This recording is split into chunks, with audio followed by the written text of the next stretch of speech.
Ito po yung kalbaryo namin tuwing tatawid sa area. Almost ilang dekada na itong problemang to. Tuwing eleksyon ay pangako lang at walang mag-donate dito ng lote. Tatayo ng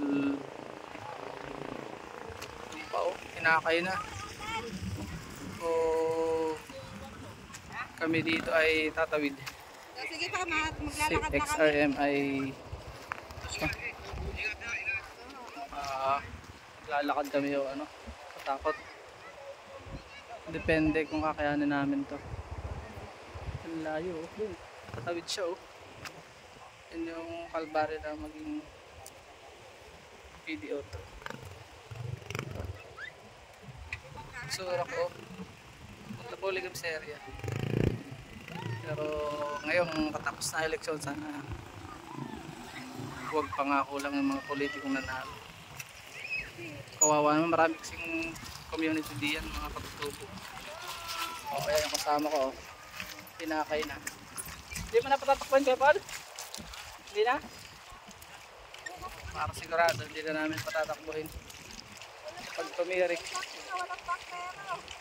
ay kawawa ang sasakyan. Wait for me! Yan o, aming tropa. Itong aking 6RM mapapasaba ko. Kawawa naman. So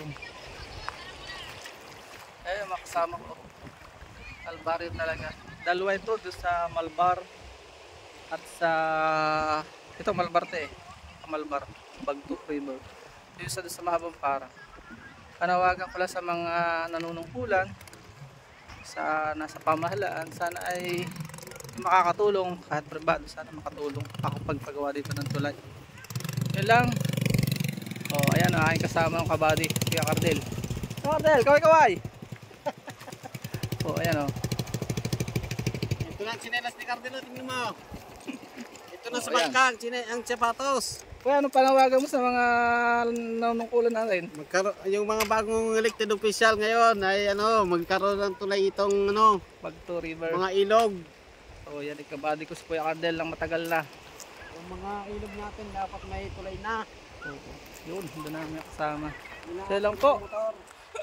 Kakain ko na rin akin para sigurado wag tumirik. Paalam mo na po. So, sama-sama tayo maglingkod ng may katapatan. Pabigyan sana ng pantay na atensyon. Lalo na ito, maraming katutubo sa lugar na to. Dalawang barangay na katutubo dito, Pabor at Banuton. Makikinabang sa project kung magkakatulay. So yun lang, paalam and God bless. Naway makatulong itong video na ito para magising ang lahat at mabigyan ng ayuda itong mga kapatid nating katutubo. Paalam and God bless.